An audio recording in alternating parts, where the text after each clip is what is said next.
Think we're live. Hey, we are live on the internet, everybody. Welcome, welcome, welcome. Russ, the first person in the chat. I've got Tio from Arcane Bear with me today. We're going to be chatting all things crypto, a bit of life, and all that fun stuff as well. So welcome.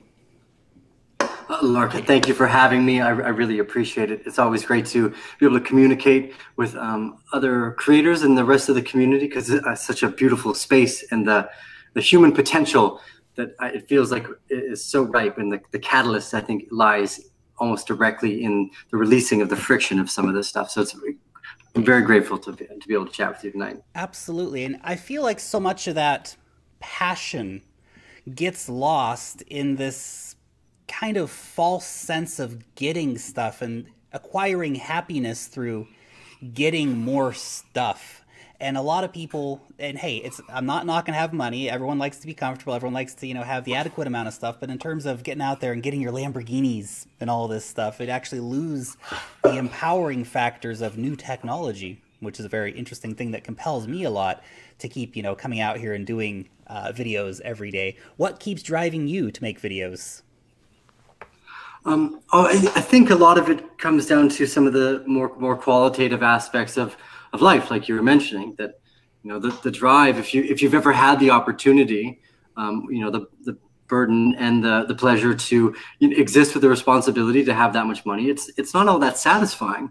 But if it is in any way, it's usually the productivity that you can do to better your community and your society, and that's what a lot of entrepreneurs look forward to. And there's there's many ways to go about that.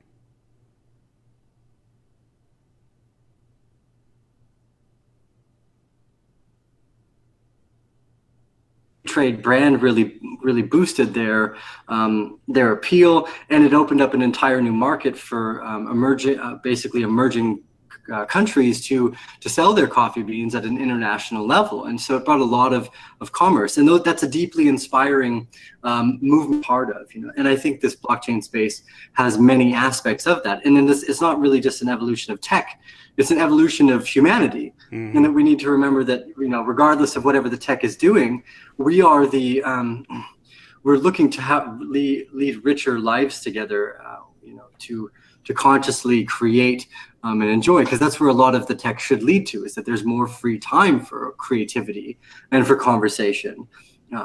So, and I think we see reflections of that, in a lot of the space. We're looking for that more quality instead of quantity. And even though there's the excitement and hype about getting all these things, you see the Lambo memes and stuff like that, and I think some of it's funny, but it shows it's just a disconnect from understanding that that's not happiness or value. The lifelong entrepreneur looks for ways to improve their community and their society. So I think any way we can do that together is really focusing on love for ourselves and one another. So it kind of breaks out of what's really important about the tech. I've always thought is that this is a reflection of us growing as a humanity, and that there are other steps that we can take to continue this evolution or this progression or these innovations. That just doesn't have to stop at just what we can write down in code. Is that we can evolve. We can wake up to try to do better every day. Sometimes it's as simple as as, okay, I'm going to do the dishes right now, like just fixing little things. So it's a really interesting conversation. So it leads into, I think, every aspect of life, because Absolutely. There's so much friction in the monetary system and the technology system today.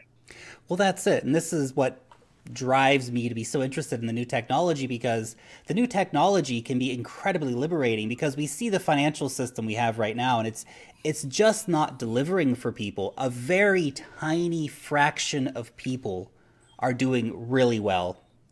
A slightly larger fraction are doing okay, but the lion's share of the global population is not really doing that well. And a whole lot more people are doing really, really bad. And that kind of a system, that doesn't work. And a lot of it is, of course, based on central banking and all these different things.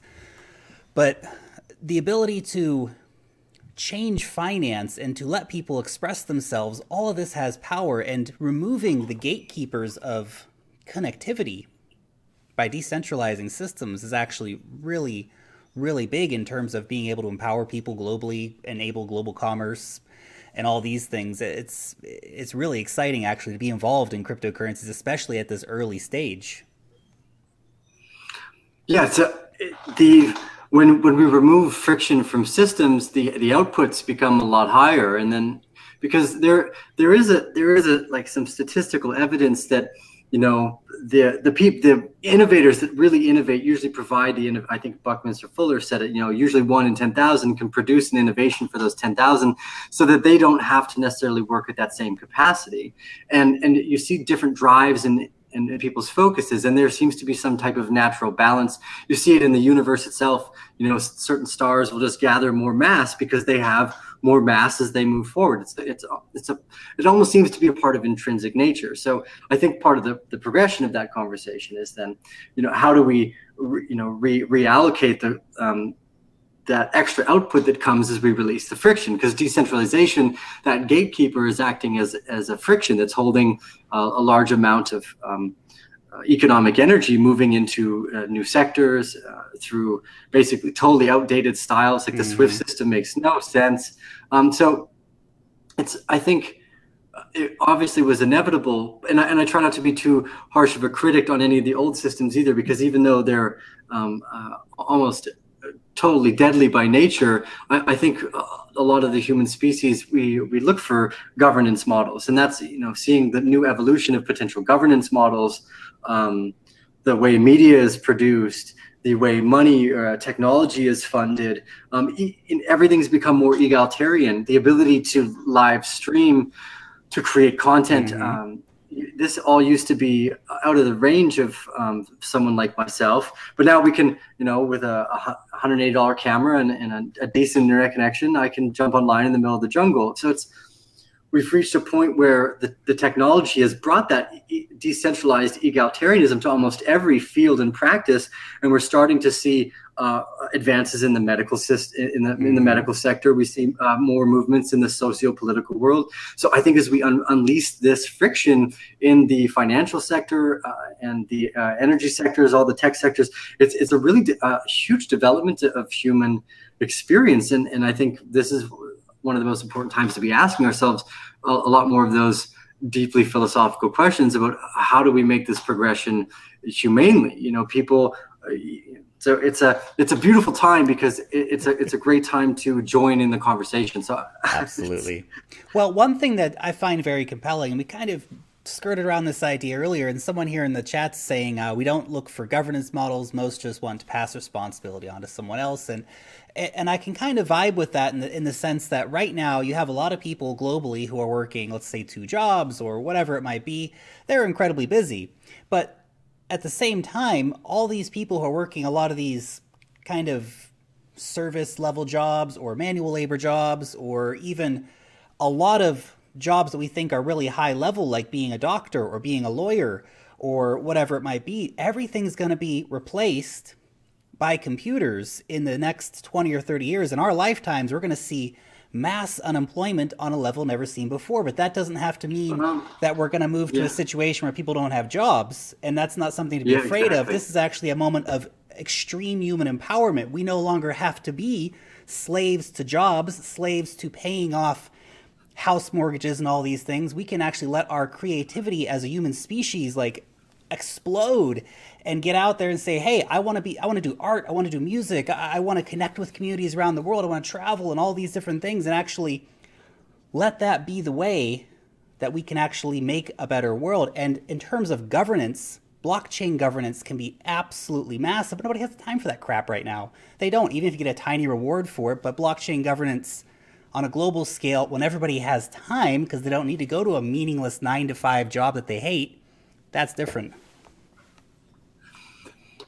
I agree. And it's a good thing to take into account is that over these technical evolutions, there is a change in job or focus, and I think the more we start to dream about this, because I believe that this universe is a lot more palpable than we give ourselves credit to be a part of sometimes. That this can become these are hugely important growths, right? Because this type of technology also has the ability to become very tyrannical if we don't add humility and love into the code to some degree. And I'm not stating that I'm by any means an expert in any of the We're just dudes talking about cryptocurrencies on the internet to you at the end of the day. experience. So I'm definitely not a professional in that field by any means, but I can like kind of bathe in its a fountain to understand how powerful it is. Anyways, so I've felt that the conversation always needed to be that way, and then as an entrepreneur to try to find ways to build businesses that are industrious and innovative, mm-hmm. and also captivating. The story, as we move into this new well, what's the jobs? Well, likely social stuff, just like we're doing now. There's a large way that, like you're saying, the human empowerment aspect is that, well, we can dream what we kind of paint our future to be here, and there's a lot of room for I'm not going to use the word improvement, but to come up with new creative ways of thinking. And that's whether it's like the chicken or the egg. Is it the tech, or is it the human? Is it the human consciousness actually evolving that creates part of these waves itself? And I think that they move in unison. So the beauty to see, I think, or at least I hope, at least I would like to think and hope that we transition that way, is that the core fundamentals here is that we're moving through understanding what we can produce as a global society, and how much everyone can be included, instead of it being a more exclusive world where, because we have an innovator that creates so much and should be rewarded for doing mm-hmm. such hard and so often audacious and bold work in the face of so many failures and criticisms, etc. They should be rewarded highly for that, but also to be able to create a general infrastructure that supports everyone, not a social cause system, but essentially just that we have if Facebook were to have its real value decentralized, I would be interesting to speculate on how much the average person, like if you were to have a global Steemit or something, would make from their content daily. And it might be enough to base that. Okay, well, some people, maybe they just want a game. Okay, that's cool. And maybe they become a Twitch streamer. I have no idea. There's an infinite of new ways to create jobs for yourselves. And it's to be creative, I think, at this time, to be compassionate, to learn to be conscientious, but also to be stark, frank, and bold and courageous and heroic, because these are very complex issues. It's not just our society. These are issues from the fundamentals of nature. Like the universe itself is likely having these types of battles, and that's, I think, why a lot of old religious texts talk about, and a lot of our scientific psychology reminisce over top of these constructs of the hero of the stories or the villains. These different pathways of how we interact in society and their consequences. We didn't create them. They're built inside our serotonin systems. They're part of the animal interaction. The monkey that takes over. It's the monkey mind, right, in the background. I got right. Vikrant S, and he says decentralization equals responsibility, and most people aren't ready for that level of responsibility. And I think it's an interesting comment, Vikrant, and I'd like to put my comment out, and you can let me know what you think, Teo, because I feel like largely most people have grown up in an environment where they haven't been encouraged to take a lot of personal responsibility, and they haven't been educated in things like critical thinking. I mean, I look at my education growing up. I was taught the most pointless crap possible. Why did I need to, stand up and pledge allegiance to the flag or something like this? Or why did we need to learn these myths about people like Christopher Columbus, who of course was some murderous sociopathic monster, but we learn that he's some amazing hero, and we learn all these myths that don't actually let us become critical thinking human beings that can become human beings of compassion. So I feel like there's this, we need responsibility, but we haven't learned how to be responsible. I mean, look at our stewardship of the planet currently, and it's pretty atrocious, but I feel like the coming generations do have more potential to bring that the consciousness levels are rising, that people are becoming more and more aware of kind of what's going on. What do you think, Dio? You know, there seems to be two lines here. I think on one hand, we see that the media has been very heavily promoting particular thought ideas, so it might appear that way. But I meet a lot of people, and you know, statistically speaking, we can see that there, you know, you can account for certain. And I'm going to really tread lightly here because, you know, scientific truths can be offensive, and this is another dangerous part about where some of those conversations have gone, is that we get offended too easily. Mm-hmm. And truth is often offensive because it battles our ideas or our beliefs. And even though we respect your ability to have those beliefs, it doesn't mean they're based in truth or fact, or also that you shouldn't be able to argue fact. You know, it's a very interesting thing. It's like, you gotta be able to let those people think the world is flat. It's like, you gotta let them say that. It's because, and have you know, an intellectual conversation. So I think the responsibility isn't, like you're saying, is lost in the school system, primarily because we're first off taught a bunch of useless ideas. We're not really taught to communicate with each other, or how to think critically, like how to allow ourselves to be not offended.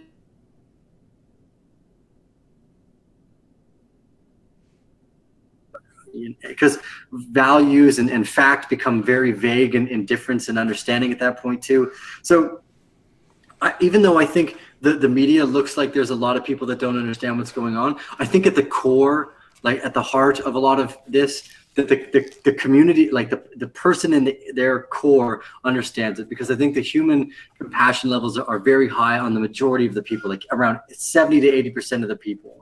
So that leaves 20%, and maybe only 2 to 3% of those people are actually extremely predatory, where you'd consider them like just on average a danger to the population, no matter what you like, how you dealt with that person, because it's these are like genetics. You know, genetics basically stipulates every sixth cousin you got to be like, oh, I'm sorry, guy. Like, but this is how we evolve.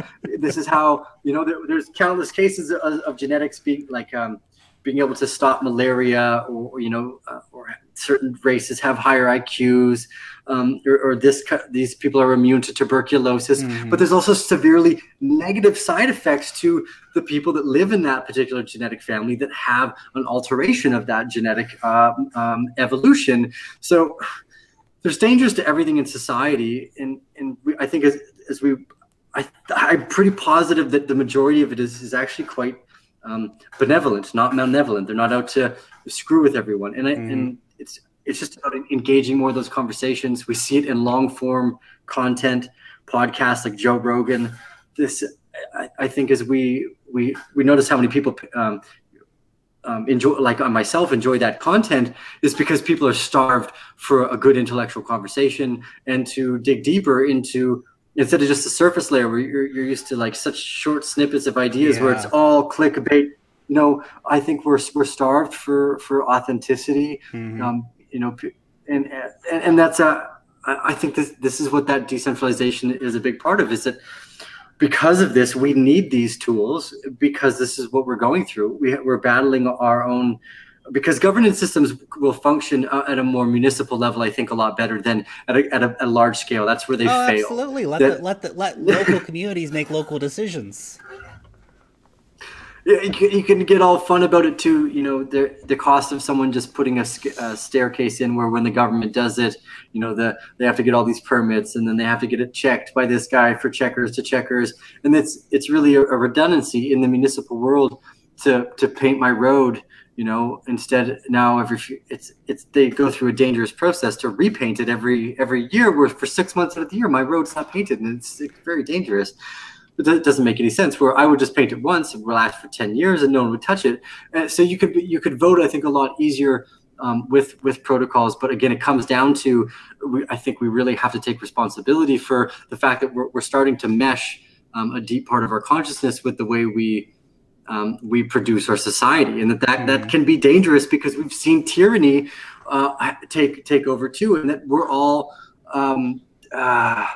not I don't want to use the word victim because I don't like myself to feel victimized, but a lot of the cases in Stalinism and Marxism, in what happened in Nazi Germany,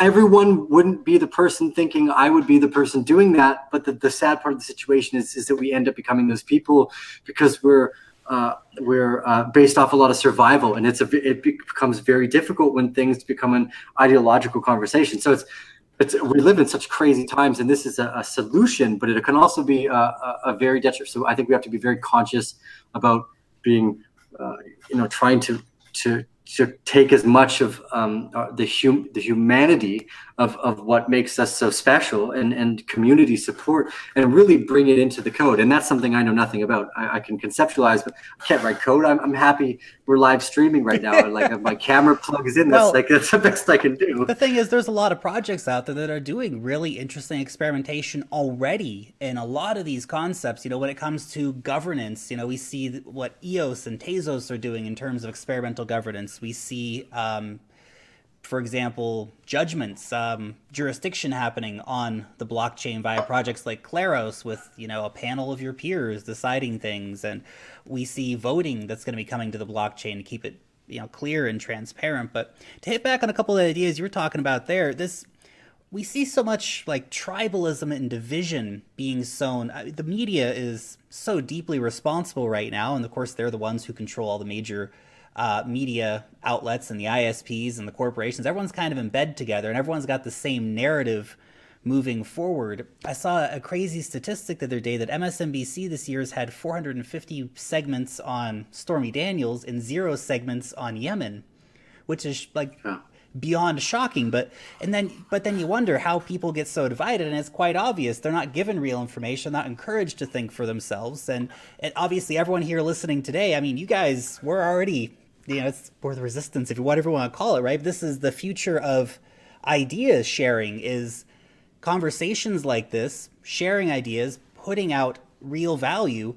And there's a lot of people out there who are not connected in with this right yet, and it's important to get these ideas spread out to people, to let people know what's going on, to let people know that there is a growing consciousness, and that finally we are in a situation where the technology is actually keeping pace with that growing consciousness. Because before, we had technology that was necessary. Centralized phone services. Great. Phones were great. Landlines, right? Haven't had one of those in 15 years probably. But that was a great service at the time, but that has been decentralized, and it will continue to be decentralized on a greater and greater scale all the time. And all of that moving forward, that is really, really big, to remove the tribalism, remove the division.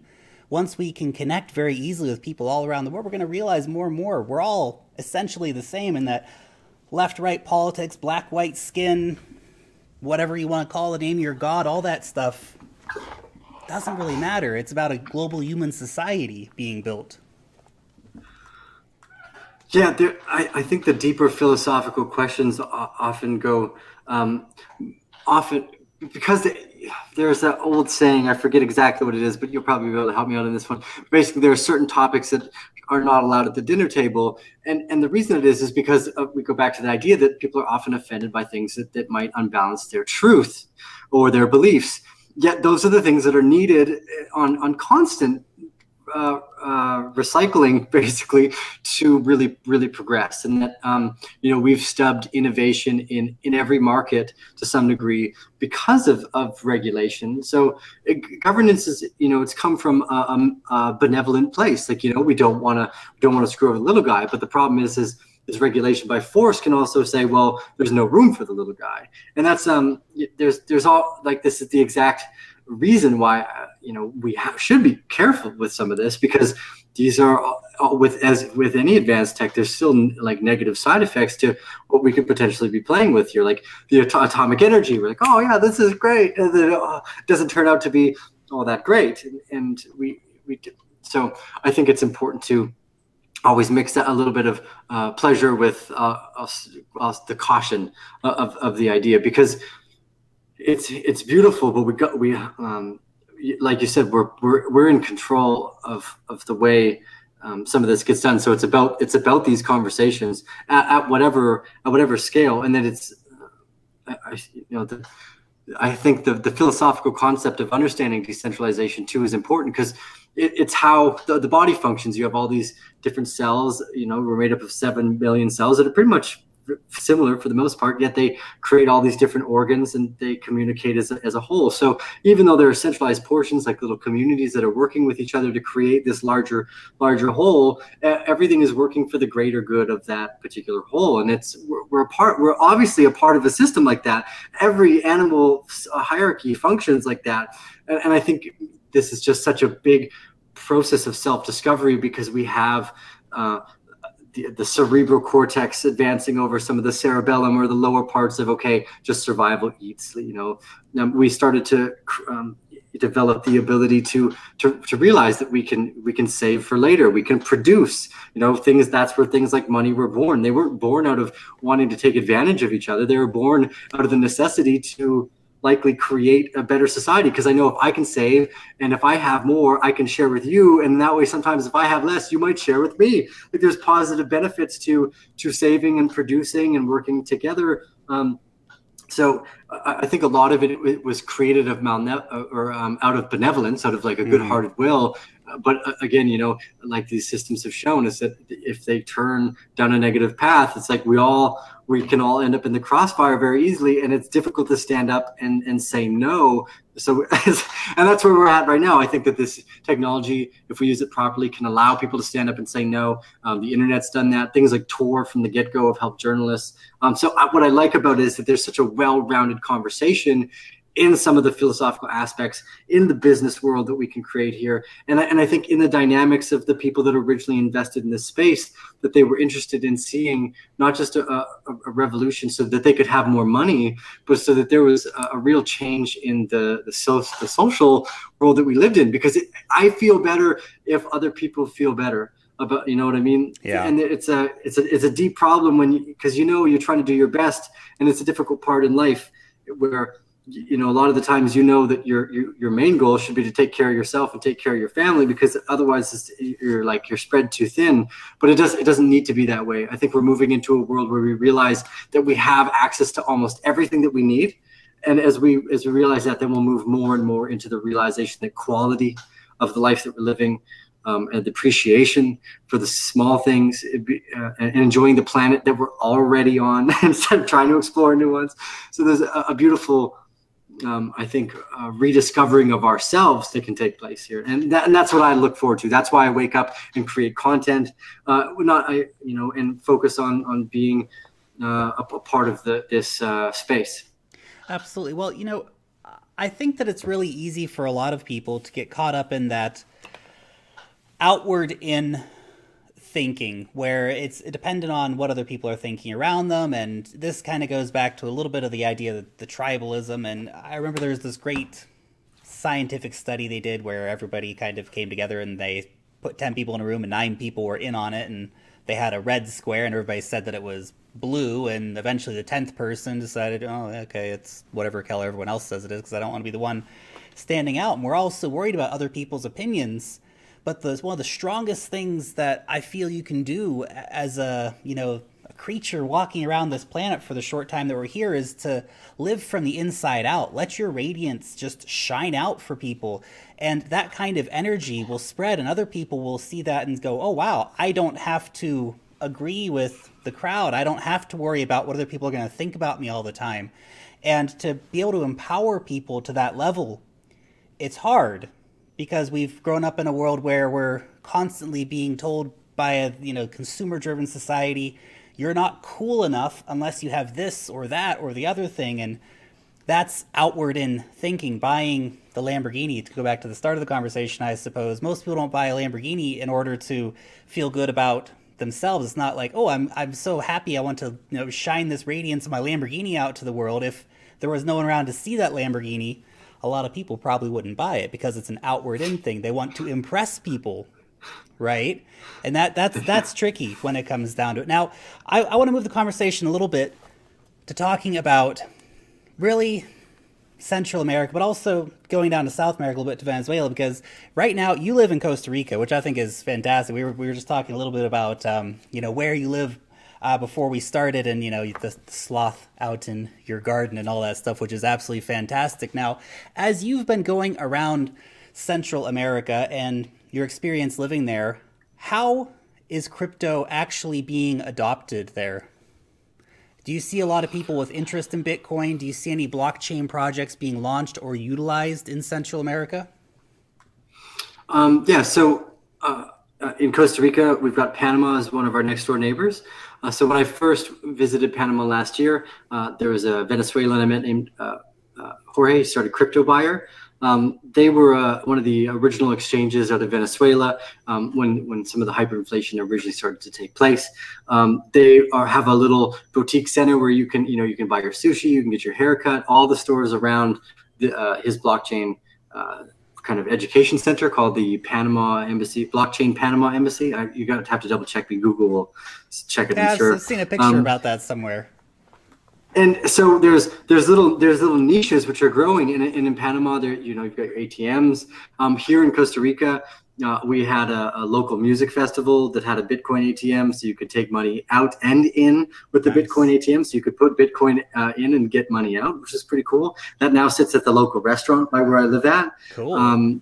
So there's my friend also and a few and.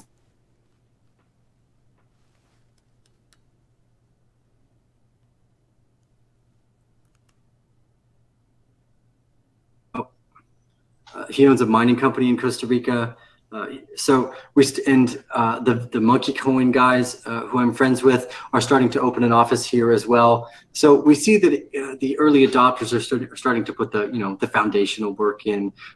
The communications have gone up. So it's definitely evolving, but obviously still not into the general public. I think that the general public is really going to need a lot more of a use case for them, not because it doesn't already blow the doors off every fiat system we have, but just because they don't understand why it does that. I think is the important part, is that if you're just using your regular day system, you don't know what's happening. Like, even though a lot, you're like, hey, 2% inflation every year, no one stops to think, okay, so 50 years, average lifespan, maybe 50 years, 2%, that's 100%. Wait, so my life, you're going to take 100% of my purchasing power away.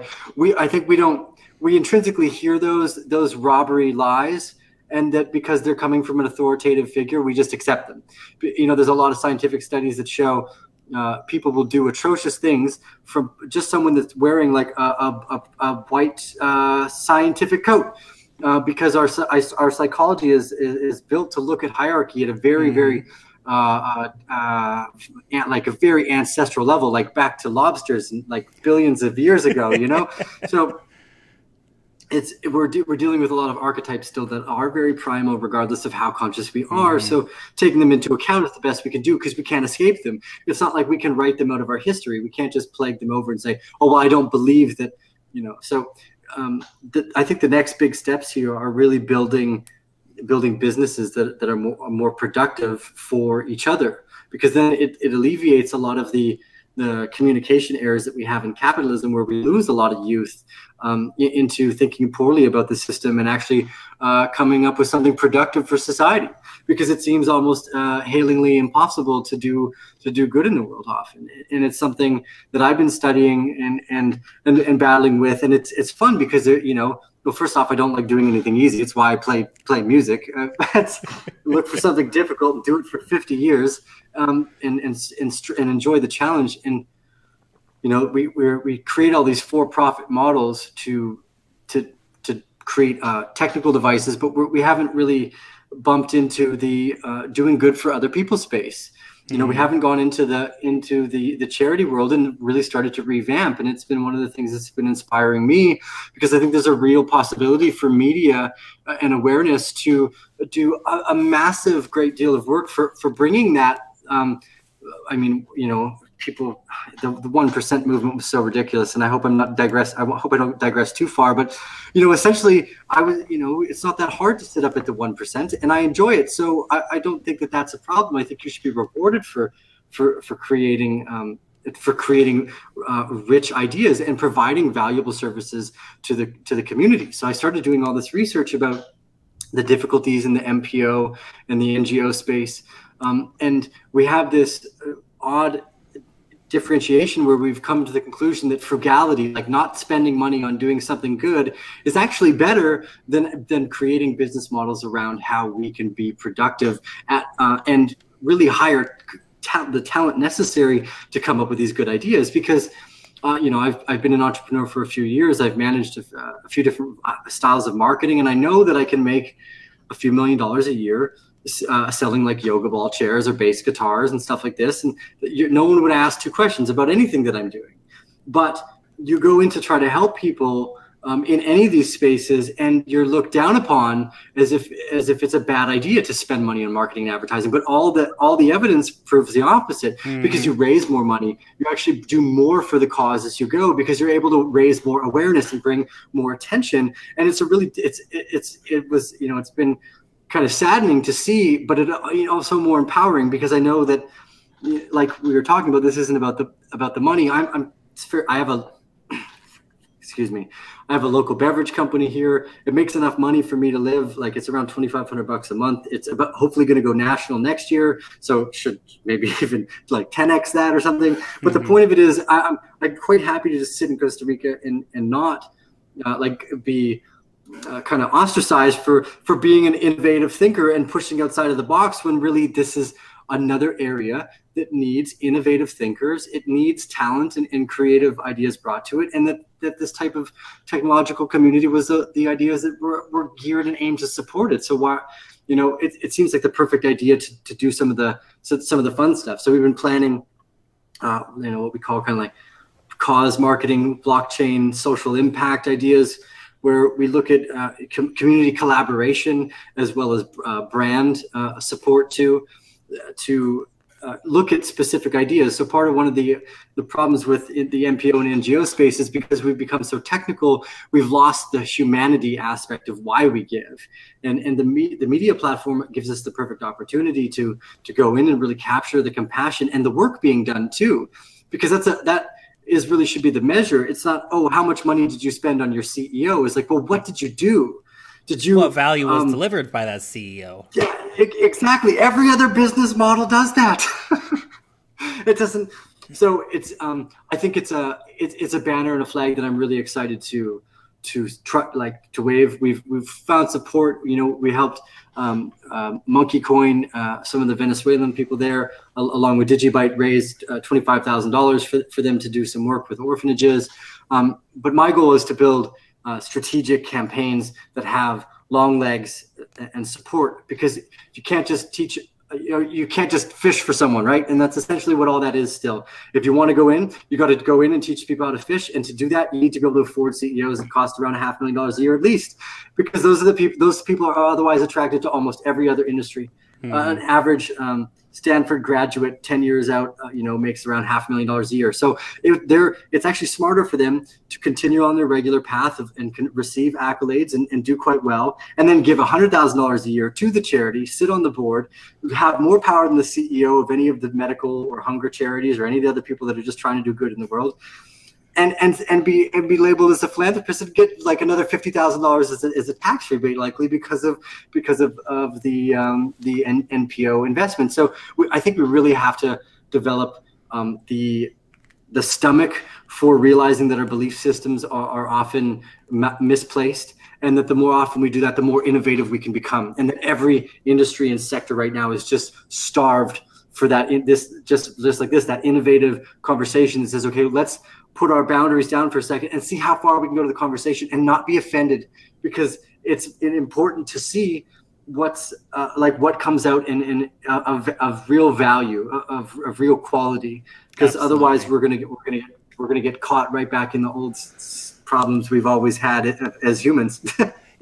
It's a few interesting points brought up there, and I think a lot of people look around and think that it's wrong to make money, and in a world of a very small percentage of people having the money, of course they're going to tell you, no, you don't want to be like this. It's bad to have money, and that idea of itself is a real barrier, I think, to a lot of people making models or making money themselves, right? But the NGO model as we have it right now is not highly effective. And because they're not making money, right? This is the thing, is people give them money, and you look at, they spend a lot trying to raise that money, and that's cool. I get that. But in terms of deliverables, a lot of them aren't getting enough through, and it's because NGOs, in a large way, which is kind of a strange thing. I know there's a lot of problems in the world that need to be addressed, but their business model exists on the problem continuing to go. And it is a business model, even though there's not a for-profit business model. There's still a large chain of people that need to be fed along the NGO thing. And hey, they've done lots of amazing work, but now it's a time to start experimenting with new models. How can we start to bring in models that do work? And I'm reminded of, for example, state-owned enterprises that are kind of run as corporates. Here in New Zealand, we have some state-owned enterprises. The government actually receives the profit from them, but they realized that putting bureaucrats in charge absolutely sucked and almost always ruined the company. And now they hire CEOs that have that, you know, business experience. They're paid a business wage, not a state bureaucrat wage, and they've of course had better results in the long run because now they're delivering higher profits back to the state. And in this case, your CEOs are they're not only providing higher profits for the company itself and the return of the investment, because they're severely being ostracized or looked down on for using advertising and marketing. Because if you do that, you can increase your reach and the awareness of what you're doing, and therefore do more good. I was looking at an article where the CEO of the Boys and Girls Club had increased revenue by $1.2 billion or something ridiculous, and actually increased the ability to support more children in their infrastructure by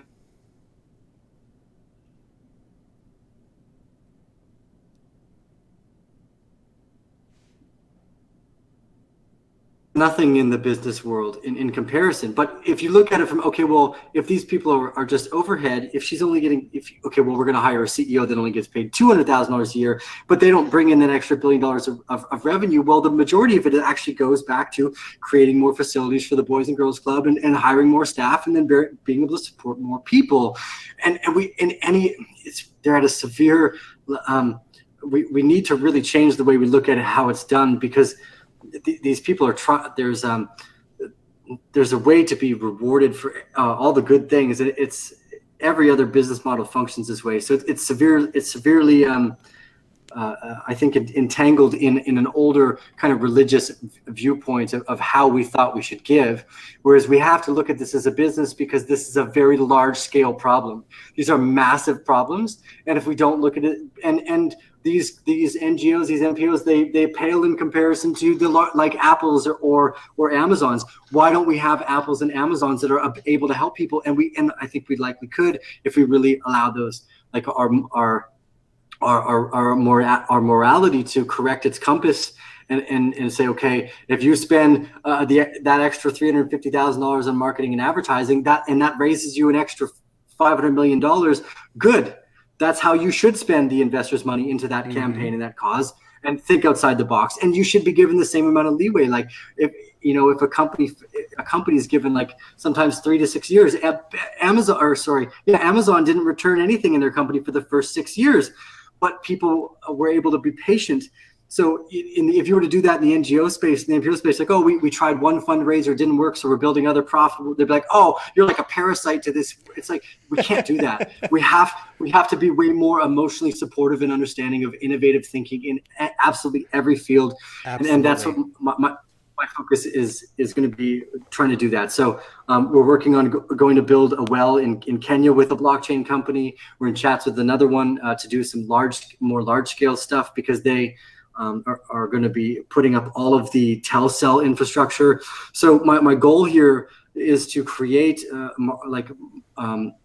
media where we can take the audience with us too. Say, look at how this work is being done. See the impact on the ground, instead of just, oh, here, give money. And you got to do it in as higher quality a fashion as anything else, because it deserves that richness is communicating so much value. And if we allow those NPOs or these NPOs to break out of that and actually to become for-profit models, we're going to receive so much back, because that's what I'm missing. I'm way more likely to give when I can see exactly what I'm getting back. Like when I can see on the ground. Massive.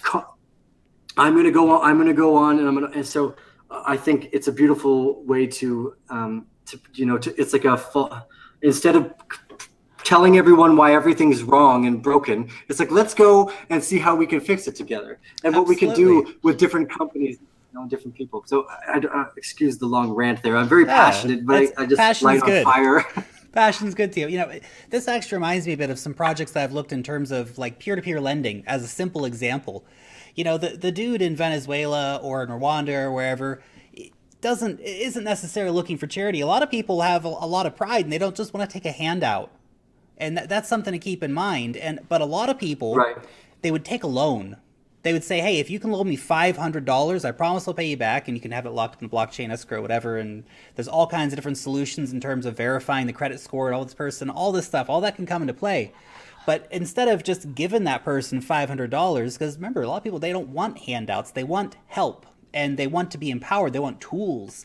And when you give somebody that $500 and say, this is a loan, you're going to pay me back. Well, now I've actually made money off of doing something good, because you're going to pay interest back on that loan. And so maybe I give you the 500 and I get back, I don't know, $600. That guy's happy to pay it because he didn't get a handout. He gets to maintain his pride, or the lady, whatever, whoever it might be, gets to maintain their pride. And everybody wins. They get to further their business or start a business. I get to make a few bucks out of doing something good. And it becomes actually a virtuous cycle. Instead of just giving out the money to an organization, they take 20% to pay for the people. Some of it gets to the project in the end. None of it's transparent. Of course, with blockchain-based giving, this actually does become transparent. You can see how much money was given, where it got to, who got the projects. Not to mention, of course, the massive potential for peer-to-peer, really just empowerment of ideas. That's a big part of it as well. Yeah, it's because the space feels so ripe for it, and we've gotten traction. I think we'll get more and more as we go. It's really a redefining of how we look at the way we can do things, because this, YouTube itself is a decentralization of media. And even though sometimes we, freedom of speech is obviously on the chopping block, I've always thought to myself that, if you've ever enjoyed the movie Fight Club, and really tried to pick that movie apart to a degree, it's smart not to talk about Fight Club. And that's what this is essentially the aim of this idea, is that if we know that cognitive dissonance generally creates more cognitive dissonance, well, let's go out of our way to produce positive, impactful media and find a way to make it a profitable, productive endeavor, because now we're helping people and we can continue to do it. So I'm humbled and pleasured. All the stumbling blocks that come up. Sometimes it feels like a relay race to try to take as much good out of it as possible. And I think that's what's happening, is that even though this is going to be, I think, difficult over the next few years to really come across, if you do, just from a personal standpoint, we do the hard work. We're going to have a really beautiful version of why this tech is so valuable to look forward to. Absolutely. Absolutely. I feel like there's so much promise going around here with blockchain technology. And that's why people are getting so excited about it all, because it's offering something new in so many respects. It's really re-empowering people to be part of the process, be a content creator, be a music creator. And instead of having to go and, bow down to the corporate gods, you can actually just start making music, put it out on the internet, set up a blockchain contract. Boom, all of a sudden, you're getting, revenue without having had to involve those gatekeepers that have existed before. Tio, this has been... Go ahead, hop in real quick. We just got to finish up here in a moment, but go ahead. The last thing I wanted to touch on was actually about the focus of, because I forgot about, was when you said, we have to be very aware of the way we approach these situations with people when we're building these campaigns. And this is one of the reasons why you need to be able to hire extremely intelligent people, because these are not delicate situations.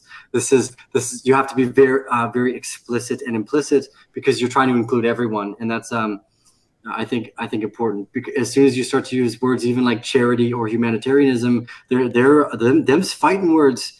So I think it takes, we have to be able to refocus this. So Arcane Bear, I know, we're charting all this fun stuff, but a lot of the main focus over the whole focus over the last year, even though most of it's been the background, is how do we produce this? So we've been communicating with companies trying to build projects like this. So we'll be going to Cape Town in September to meet with a company to build a well for an orphanage there. A lot of the stuff will be aimed at just helping children because they're the most unable to control regardless of economic or any situations, but mostly through education, and water is really important too. So the things that are important to people's survival, and just try to help these companies do better with our instead of just spending their marketing budgets on telling us how fast their transaction speeds are or something ridiculous.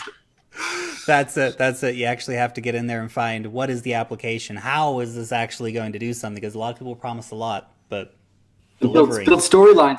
Build storylines, campaigns to actually introduce these. But the media can be a part of how we, like I said, creating this impactful storyline. We're a part of writing this storyline together right now. The future is ours to create as we move forward. So Lark, I appreciate this tonight. Absolutely, Tio.